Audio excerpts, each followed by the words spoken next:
지금부터 2021년 9월 26일 산돌교회 주일 예배를 시작하도록 하겠습니다. 우리 다 함께 조용한 기도 드리시겠습니다.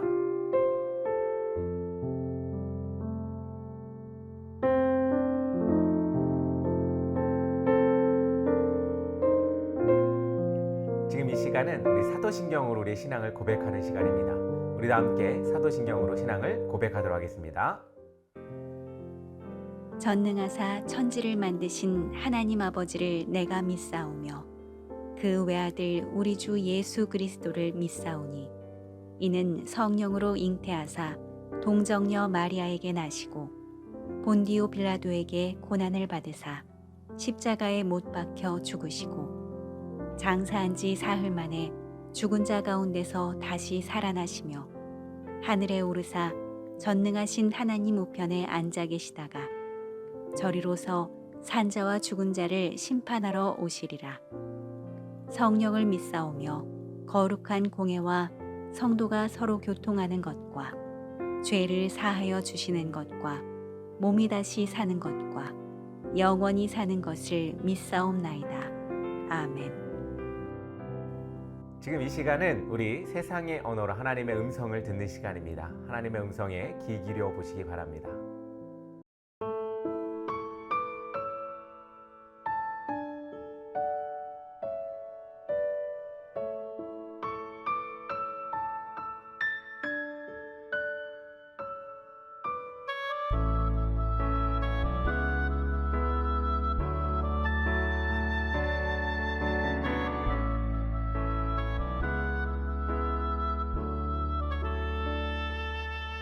주가 보이신 생명의 길, 나 주님과 함께 상한 마음을 들이며 주님 앞에 나가리. 나의 의로움이 되신 주, 그 이름 예수. 나의 길이 되신 이름 예수. 나의 길 오직 그가 하시나니 나를 날려다신 후에 내가 정금같이 나오리라. 주가 보이신 생명의 길, 난 주님과 함께 상한 마음을 들이며 주님 앞에 나가리. 나의 의로움이 되신 주, 그 이름 예수. 나의 길이 되신 이름 예수.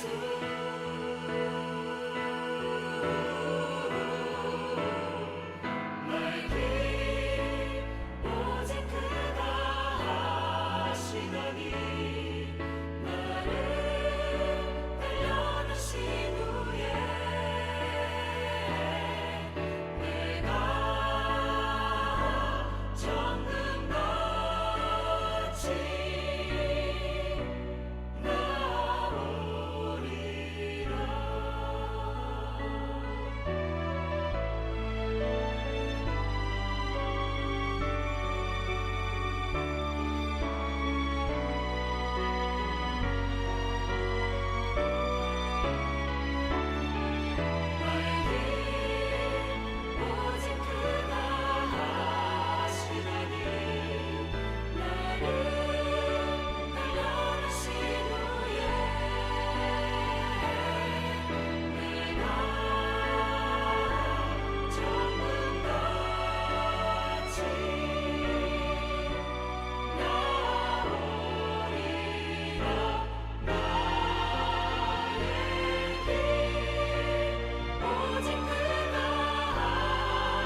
오늘 말씀은 욥기 21장 1에서 16절입니다. 우리 다 함께 한 목소리로 읽도록 하겠습니다. 욥이 대답하여 이르되 너희는 내 말을 자세히 들어라. 이것이 너희의 위로가 될 것이니라. 나를 용납하여 말하게 하라. 내가 말한 후에 너희가 조롱할지니라. 나의 원망이 사람을 향하여 하는 것이냐? 내 마음이 어찌 조급하지 아니하겠느냐?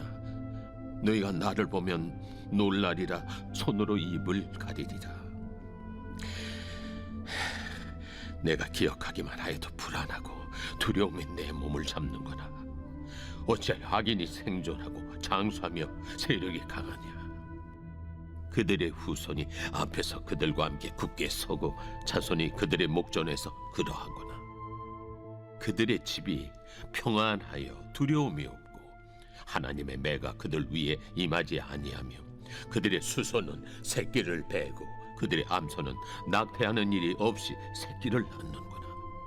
그들은 아이들을 양떼같이 내보내고 그들의 자녀들은 춤추는구나. 그들은 소고와 수금으로 노래하고 피립으로 즐기며 그들의 날을 행복하게 지내다가 잠깐 사이에 수월에 내려가느니라. 그러할지라도 그들은 하나님께 말하기를 우리를 떠나소서. 우리가 주의 도리 알기를 바라지 아니하나이다. 전능자가 누구이기에 우리가 섬기며 우리가 그에게 기도한들 무슨 소용이 있으랴 하는구나. 그러나 그들의 행복이 그들의 손안에 있지 아니하니 악인의 계획은 나에게서 멀구나. 할렐루야, 반갑습니다. 여러분 한 주간 어떻게 잘 보내셨습니까? 또 특별히 이번 주에는 우리 그 명절이 껴서 여러분들 고향도 다녀오시고 또 여러 가지 쉬시는 시간이 아니었을까 생각이 됩니다. 여러분들 또 쉬시는 거 또 훌훌 털어버리시고 또 다시 새 일을 시작하실 때 힘내시고 또 용기 얻으셔서 모든 일들 잘 감당하시는 여러분 되기를 간절히 소망합니다. 오늘은 욥기 21장 1에서 16절의 말씀으로 지금도 일하시는 하나님이라는 제목으로 함께 말씀을 나누려고 합니다. 여러분들도 너무나 잘 알고 있듯이 욥은 고난의 이 트렌드 마크가 된 이 성경의 인물입니다. 욥은 자신을 정죄하는 친구들이 때론 세상의 인간보적 방식으로 이루어지지 않음을 알기를 원했습니다. 실제로 악인은 누구보다도 이 땅에서 잘 살고 평안하고 행복하고 인생을 마치는 것을 봅니다. 이게 사실이라면 의인 역시 고난과 고통 속에서 살 수 있음을 인정해야 합니다. 그러나 이 모든 것은 하나님의 통치 결과이며 심판은 반드시 있습니다. 욥은 고난이 죄 때문이란 주장을 굽히지 않는 친구들에게 새로운 시각에서 생각하도록 권면합니다. 하나님의 섭리의 신비와 오묘함을 더 깊이 생각해 볼 기회입니다. 하나님은 우리가 다 알 수 없는 섭리 가운데에 악인의 형통과 악인의 불행을 허용하십니다. 불합리함 속에서도 하나님은 그 뜻을 이루십니다. 오늘 본문은 우리에게 어떠한 교훈을 주고 있는지 한번 함께 나눠보도록 하겠습니다. 첫째로 하나님의 섭리를 깨달아야 합니다. 우리가 살아가는 것은 어떻습니까? 그냥 살아가는 것 같습니까? 절대 그렇지 않습니다. 하나님이 우리 가운데 섭리하시기 때문에 우리가 살아가고 있는 게 아닐까 생각이 됩니다. 우리가 하루하루 살아가는 거 너무나 귀한 일인 것 같습니다. 특별히 많이 또 힘들고 가난한 사람들은 어떻습니까? 하루하루가 너무나 힘들지만 그 가운데 감사를 하는 모습들을 보게 됩니다. 제가 또한 그렇게 감사하고 있죠. 하루하루 살아가는 거 이거 너무나 큰 감사가 아닐까 생각이 됩니다. 많이 가진 것과 많이 갖지 못한 것 그것이 우리의 삶에 만족을 주는 것은 아닙니다. 물론 만족에 도움은 되겠지만 우리에게 진정한 만족은 하나님께 있을 줄 압니다. 욥은 친구들에게 하나님의 뜻과 이 세상의 현실에 대해서 더 신중하게 생각할 것을 요청합니다. 그들이 인과응보의 원리를 너무 단순하게 적용해 욥의 말을 이해하지 못했기 때문입니다. 그들의 논리는 언뜻 보면 옳은 것 같지만 도리어 하나님의 뜻을 거역한다는 것을 알아야 합니다. 우리 주변에도 입으로 하나님의 뜻을 말하고 심지어 말씀까지 인용하면서도 실제로 그 분의 뜻을 왜곡하는 사람들이 많지 않습니까? 열정은 있을지 모르나 무지한 사람에 불과합니다. 제가 얼마 전에 이 유튜브를 통해서 어떤 이 방송인, 유명한 이 인문학자인 방송인을 또 보게 되었는데, 그가 이야기하는 하나님, 또 기독교, 이것들이 너무나 왜곡되게 생각하고 있는 것들을 보게 됩니다.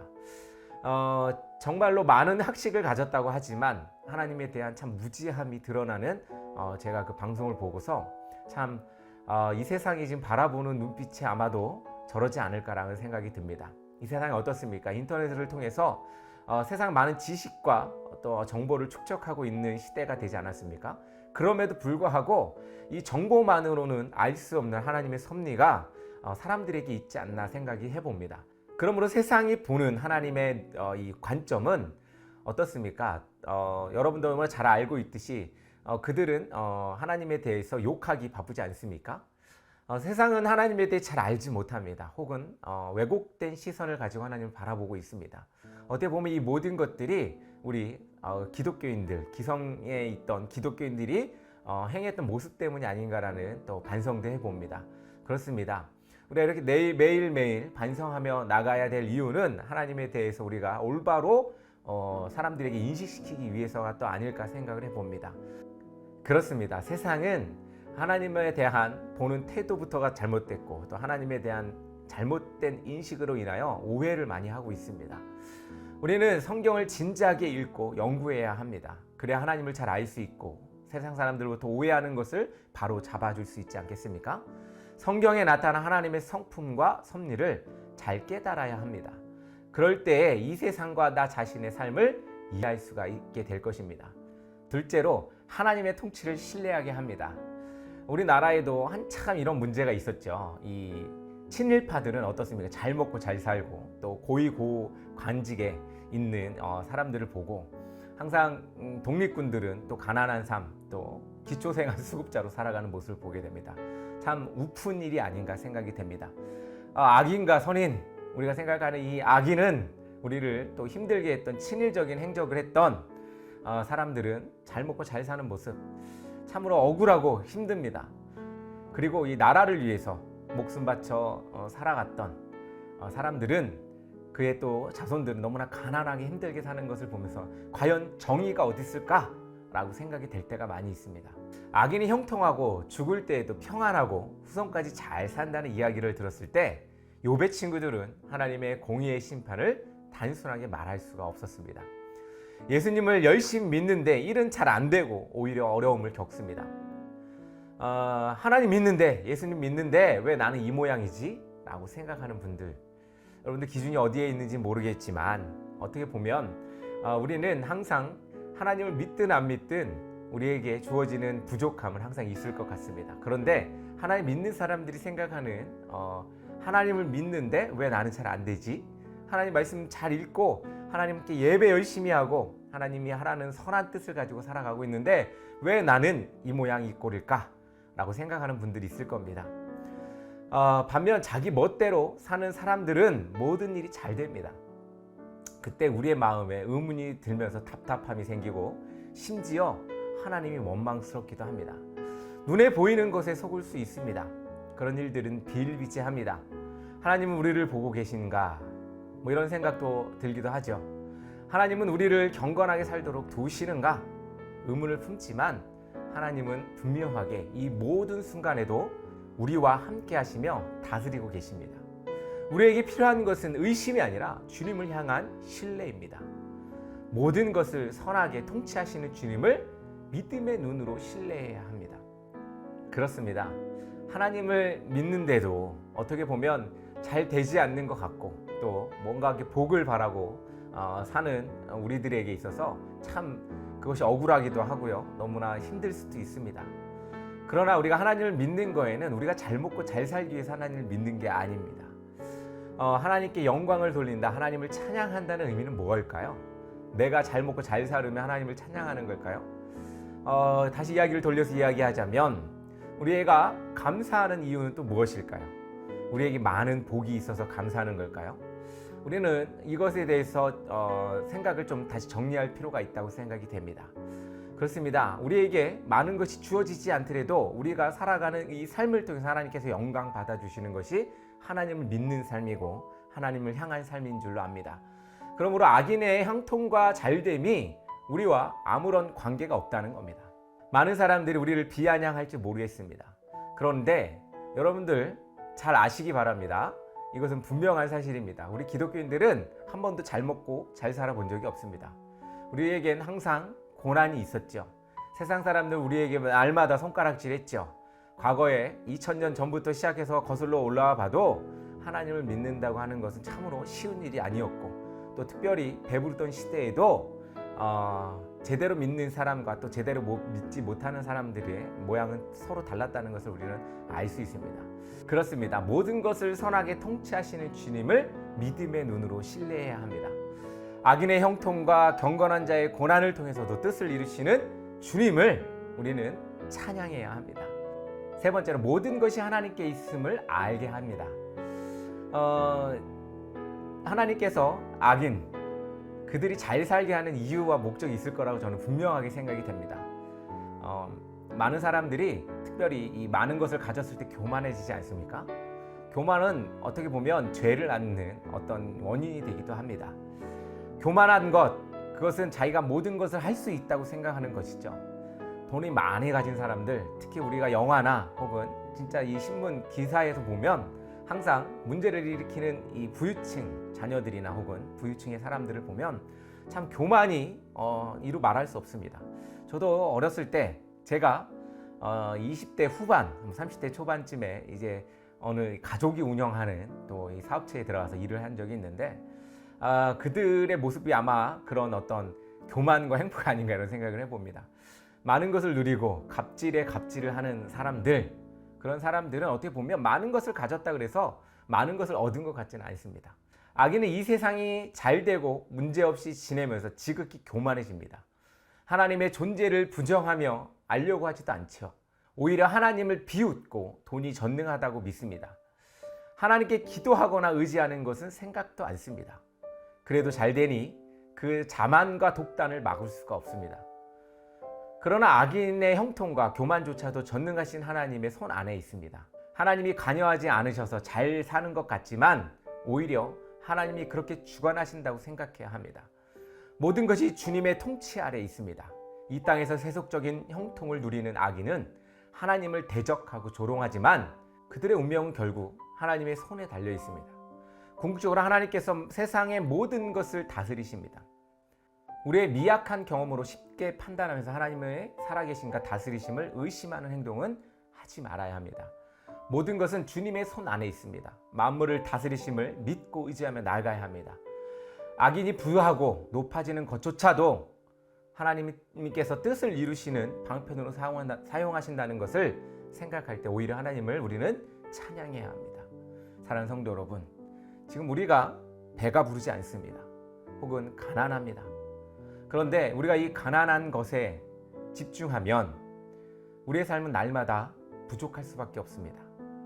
우리가 가난한 것에 집중하지 아니하고 하나님께 집중한다면 우리의 모든 삶은 너무나 행복한 삶이 될 것입니다. 우리 그렇게 한번 같이 행복한 삶을 누리며 살아가는 여러분 되기를 간절히 소망합니다. 다 같이 기도하겠습니다. 하나님 아버지 감사합니다. 항상 하나님 믿는데 우리는 왜 이렇게 잘 안 되지? 라고 생각할 때가 참 많이 있습니다. 그러나 하나님 아버지, 우리가 살아가는 모든 방편과 방법, 그 가운데도 하나님이 함께 하신다는 것을 우리가 알 때 우리의 고난은 아버지 하나님을 위한 것이요 또 하나님의 선물임을 우리가 알기를 원합니다. 혹은 잘 먹고 잘 사는 것이 복인 줄 알지만 아버지 하나님, 진정한 복은 하나님께 택함받고 하나님께 선택받아 나아가는 삶인 줄 압니다. 온전히 아버지 하나님, 우리를 주님께서 인도하여 주시고 붙들어 주셔서 가난한 삶이 아니라 풍만하고 만족한 삶이 우리 가운데에 있을 수 있도록 감사가 넘칠 수 있도록 주님 인도하여 주시옵소서. 예수님의 이름으로 기도합니다. 아멘. 할렐루야, 반갑습니다. 여러분들 명절 잘 보내셨죠? 많이들 살찌셨다고 고민하시는 분도 있을 것 같고 그렇습니다. 여러분들 이제 또 가을이 한창인데 여러분들 이 가을에 마음 편하게 또 계절의 흐름을 보면서 기쁜 마음이 넘치기를 간절히 소망합니다. 코로나19로 인해서 많이들 어려우실 텐데 힘내시고 또 힘내셔서 여러분들 기쁨과 만족이 있는 삶이 있기를 간절히 소망합니다. 현대교회는 계속해서 하나님의 일들을 감당하기에 열심히 노력하고 있습니다. 지역사회와 또 찾아가는 예배, 지붕 없는 교회, 또 온라인 예배로 여러분들 찾아뵙고 있습니다. 계속해서 여러분들 함께 해주시고 동행해 주시면 참으로 감사하겠습니다. 그러면 우리 또 다음 주에 만나 뵙도록 하고 우리 다 함께 찬양으로 오늘 예배를 마치도록 하겠습니다. 감사합니다.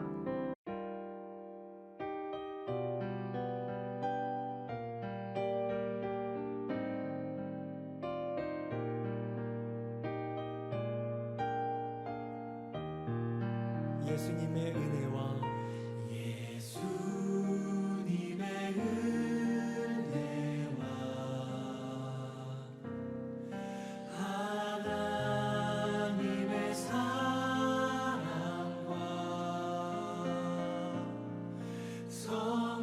성령님의 사귐이 우리와 함께하기를. 한 번 더 축복하며 예수님의 은혜와 하나님의 사랑과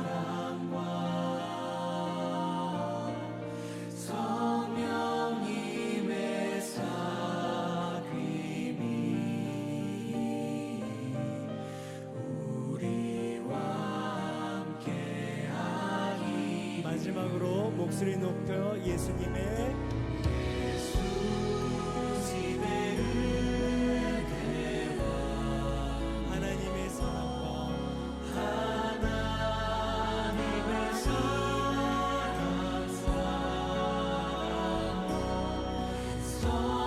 성령님의 사귐이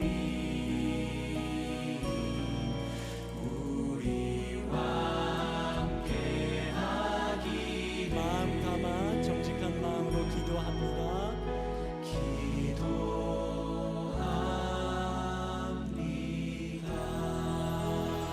우리 서로를 향해서 격려하시고 박수하시고 또 우리를 이끌어 주실 주님께 감사의 박수 올려드리며